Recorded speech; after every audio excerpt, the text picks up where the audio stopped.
Friends, I am Bharti Gupta. You all are welcome to my channel. Our today's topic is surrender of DIN, that is Director Identification Number. In this video, I will let you know about what is the procedure that you have to follow for surrendering the DIN of any of the director. See, first of all, I will let you know that what are the reasons for which you are eligible to surrender the DIN of any applicant. See, in case of multiple DIN, any of the director can surrender their rest of the DIN. That director can keep one of the DIN with himself or herself and surrender the rest of the DIN. Second case ये है DIN obtained through fraudulent practice. Fraudulent practice यहाँ बोलने का ये मतलब होता है कि मान लीजिए वो डायरेक्टर जो है डिन ऑब्टेन किया है किसी फ्रॉडुलेंट वे के through, like in by showing the invalid information, by showing the incomplete और इनवैलिड इंफॉर्मेशन के through. Third is that death of individual. अगर किसी इंडिविजुअल का डेथ, किसी डायरेक्टर का डेथ हो गया है, इन दैट केस अगर उनके बिहाफ में कोई उनका डिन जो है सरेंडर करना चाहता है, then this is also one of the reason. Individual declared of unsound mind by the competent court. अगर किसी इंडिविजुअल को अनसाउंड माइंड घोषित कर दिया गया है, डिक्लेयर कर दिया गया है कि that person is not of the sound mind and that person is of the unsound mind, उनका दिमाग सही नहीं है उस बंदे का, उस डायरेक्टर का जो भी है, तो उनका अगर डेन सरेंडर करना है तो ये भी एक रीज़न हो सकता है. Apart from that, individual has been adjudicated as insolvent. अगर किसी इंडिविजुअल को इंसॉल्वेंट भी डिक्लेयर किया गया है कोर्ट के थ्रू, तो उस केस में भी सरेंडर कर सकते हैं. Not only this, individual which are not associated with any of the company और LLP. अगर कोई इंडिविजुअल और डायरेक्टर किसी भी कंपनी और LLP से एसोसिएट ही नहीं था, in that case also we can surrender the DIN of that person. इन सारे केस में एक चीज़ आपको ध्यान रखना होगा कि दैट डिन must not be used for any of the purpose. वो डिन यूज़ नहीं हुआ हो कभी, तभी हम लोग सरेंडर कर सकते हैं, अदरवाइज़ उस डायरेक्टर का हम लोग डिन सरेंडर नहीं कर सकते. तो ये सब रीज़न है कि हम लोग इस सब केसेस में किसी भी डायरेक्टर का डिन जो है सरेंडर करवा सकते हैं.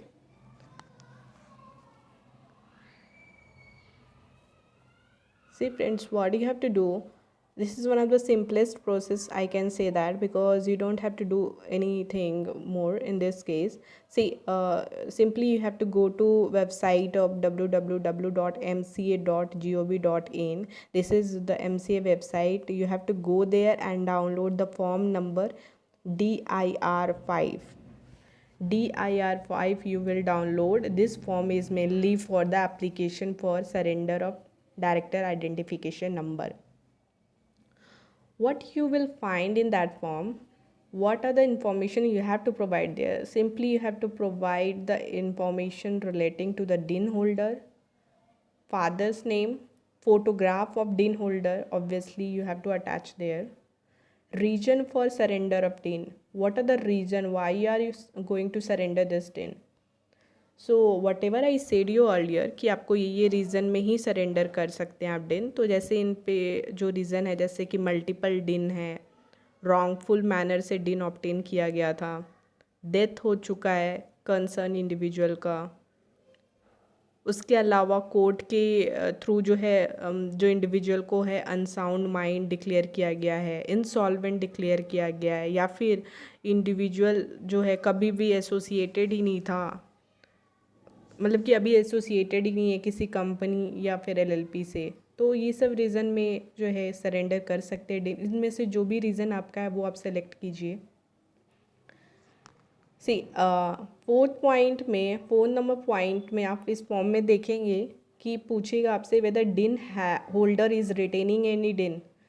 ये क्वेश्चन इसलिए पूछा जा रहा है क्योंकि मल्टीपल डिन का केस हो जा रहा है यहाँ पे. अगर आपके पास मल्टीपल डिन है, मान लीजिए एक से ज़्यादा डिन है, आप एक डिन रखना चाहते हैं और जो एक्स्ट्रा डिन है वो आप जो है डीएक्टिवेट कराना चाह रहे हैं, then in that case you have to provide the details regarding that here in this point. आपको सेलेक्ट करना पड़ेगा यस या नो, और जो डिन नंबर आप रखेंगे उसके डिन नंबर के बारे में यहाँ पे आपको इन्फॉर्मेशन देना पड़ेगा, वो डिन नंबर आपको यहाँ प्रोवाइड करना पड़ेगा पॉइंट नंबर 4 में। सी इसके अलावा ये चीज़ आप ध्यान रखिएगा, आप वही डिन नंबर अपने पास रख सकते हैं जो सबसे पहले आपको डिन ऑब्टेन हुआ था। First DIN number you have to keep with yourself and rest of the day और यू हैव टू सरेंडर। उसके अलावा आपको particulars of DIN being surrender उसके बारे में इंफॉर्मेशन देना पड़ेगा, and contact number of applicant, email address. उसके अलावा और भी जो भी आप एक्स्ट्रा इन्फॉर्मेशन देना चाहते हैं इस फॉर्म में आप प्रोवाइड कर सकते हैं। सी फ्रेंड्स, पॉइंट नंबर 7 में आप देखेंगे यहाँ पूछा जा रहा है whether the application is being digitally signed by the holder of dean himself. यहाँ पे ये क्वेश्चन इसलिए पूछा जा रहा है क्योंकि जो आप रीज़न प्रोवाइड करेंगे ना उसके हिसाब से यहाँ पे सेलेक्ट होगा यस या फिर no. In case of person having multiple DIN, obviously इस केस में जो डिन होल्डर है वो इस फॉर्म को साइन कर सकता है। सेकेंड केस जो बोल रहा है ना रॉन्गफुल मैनर से जो ऑब्टेन हुआ है, इस केस में भी डिन होल्डर साइन कर सकता है इस फॉर्म को। थर्ड पॉइंट में जो बोला जा रहा है death of concern individual and unsound mind वाला जो केस है एंड इंसॉल्वेंट का जो केस है, ये तीनों रीज़न में जो है ना ऑब्वियसली जब पर्सन का डेथ हो चुका है तो वो कैसे ये फॉर्म साइन करेगा, एंड अनसाउंड माइंड का अगर वो डायरेक्टर है तो उस केस में भी खुद से कैसे साइन कर सकेगा, और इंसॉल्वेंट भी हो गया है तो इस केस में भी, तीनों के केस में वो जो पॉइंट नंबर 7 है ऑटोमेटिकली सेलेक्ट हो जाएगा। अगर यहाँ पे आप ये रीज़न सेलेक्ट करेंगे तो वहाँ ऑटोमेटिक सेलेक्ट हो जाएगा कि नो, ये फॉर्म एप्लीकेंट जिसके लिए ये डिन सरेंडर हो रहा है वो साइन नहीं कर रहा है ऑब्वियसली। और इसके अलावा जो रीज़न बचे हैं उस केस में जो है जो एप्लीकेंट जो डिन होल्डर हैं जो अप्लाई कर रहे हैं वो ऑब्वियसली साइन करेंगे, और बट ये 3 केसेस में वो साइन नहीं कर पाएंगे इस फॉर्म को। अगर नो सेलेक्ट होता है तो इसमें आपको डिटेल्स प्रोवाइड करना पड़ेगा कि आप डिन होल्डर के क्या लगते हो, relation, what is the relation of you with that डिन होल्डर, ये डिटेल्स आपको यहाँ पे प्रोवाइड करना पड़ेगा। एंड ये फॉर्म फिलअप करने के बाद simply you have to provide various other attachments में क्या प्रोवाइड करना पड़ेगा, प्रूफ ऑफ आइडेंटिटी।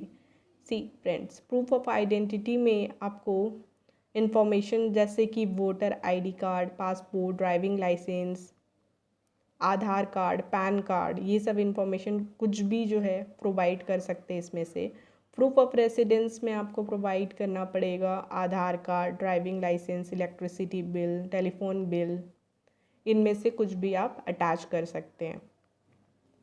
अब नेक्स्ट हम लोग ये देखेंगे कि जो हम लोग मल्टीपल डिन वाला केस देखे थे ना, मल्टीपल डिन में जो डायरेक्टर एक दिन रख रहा है और दिन जो है सरेंडर कर रहा है, इन दैट केस आपको एक एफिडेविट भी प्रोवाइड करना पड़ेगा, affidavit including declaration that written DIN will be updated with all the associated सिन और LLPN।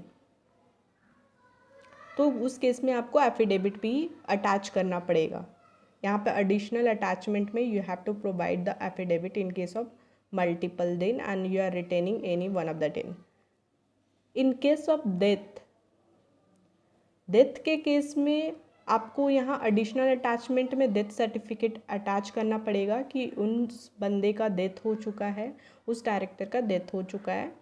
And in case of insolvent and unsound mind के केस में आपको कॉपी ऑफ कोर्ट ने ये ऑर्डर दिया है कि हाँ ये डिन होल्डर जो है इंसॉल्वेंट हो गया है या फिर अनसाउंड माइंड का है, तो वो कॉपी ऑफ कोर्ट ऑर्डर का ना यहाँ पे अटैच करना पड़ेगा।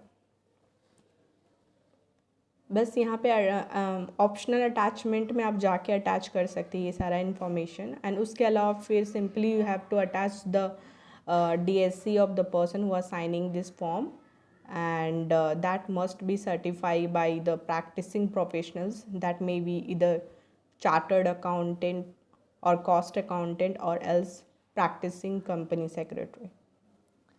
So this is one of the simple form, I can say that simply you have to fill this form and file this form. Once you will file this form, friends, then ROC will verify all these information whatever you have provided in this form. And if ROC will be satisfied that yeah, all the information is correct and valid, and then in that case ROC, what ROC will do, ROC will approve this form, and thereafter that DIN number will be deactivated. So thank you so much, friend, for watching this complete video. I hope you like this video, and if you like this video, then please subscribe my channel, like it and share it. Thank you.